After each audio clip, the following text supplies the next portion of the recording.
अयोध्या में तपस्वी छावनी के महंत परमहंस आचार्य ने सदर तहसील के पास तिकोनिया पार्क में वट वृक्ष का पौधारोपण कर पर्यावरण संरक्षण का संदेश दिया। उन्होंने लोगों से अधिक पौधे लगाने की अपील करते हुए कहा कि बरगद भारत का राष्ट्रीय वृक्ष है और इसका धार्मिक, सांस्कृतिक व पर्यावरणीय महत्व विशेष है। इस दौरान उन्होंने स्वदेशी तकनीक और आत्मनिर्भर भारत पर भी अपने विचार रखते हुए कहा कि देश स्वदेशी हाइड्रोजन तकनीक और स्वच्छ ऊर्जा के क्षेत्र में तेजी से आगे बढ़ रहा है तथा भविष्य में डीजल पेट्रोल पर निर्भरता कम रहेगी। इस न्यूज में इतना ही। अन्य खबरों के लिए जुड़े रहिए ITN नेशनल के साथ।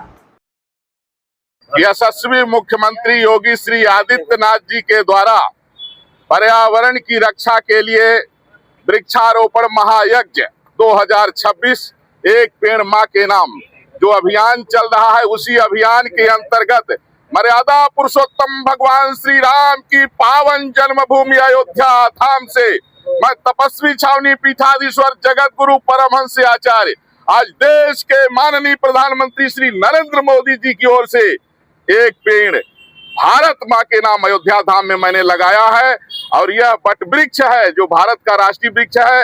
माननीय प्रधानमंत्री श्री नरेंद्र मोदी जी ने जिस तरह से स्वदेशी हाइड्रोजन ट्रेन भारत को दिया और ये सफल रहा, इससे देश को बड़ी उम्मीद जग गई है कि अब भारत जो है तो केवल विदेशी आयात पर निर्भर नहीं रहेगा बल्कि स्वदेशी तकनीक का भारत वो आविष्कार कर चुका है कि पूरी दुनिया को अब निर्यात भी करेगा।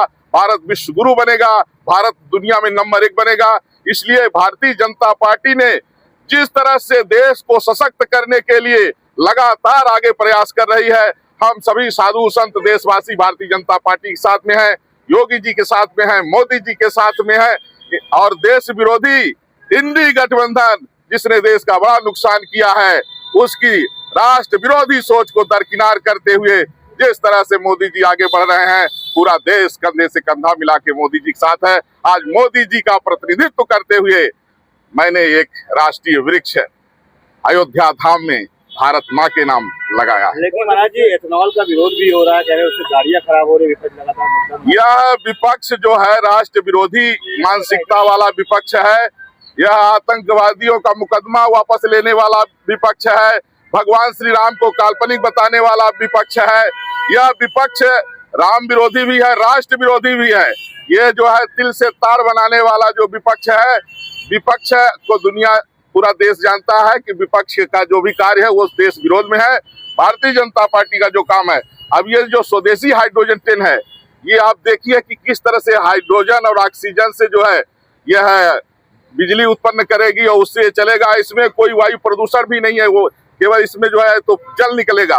तो इससे अब ये हो गया है कि आने वाले समय में हमको न डीजल की जरूरत है, न इथेनॉल की जरूरत है, न पेट्रोल की जरूरत है। आने वाले समय में भारत जो है जितने भी कार, टू व्हीलर से लेकर के और हवाई जहाज तक सब जो है इसी तरह से जैसे हाइड्रोजन ट्रेन चली है वैसे सब चलेगा। थोड़े दिन की बात है। इसलिए देशवासी जो है इंडी गठबंधन के गुमराह करने पर नहीं, भाजपा के साथ खड़े हैं।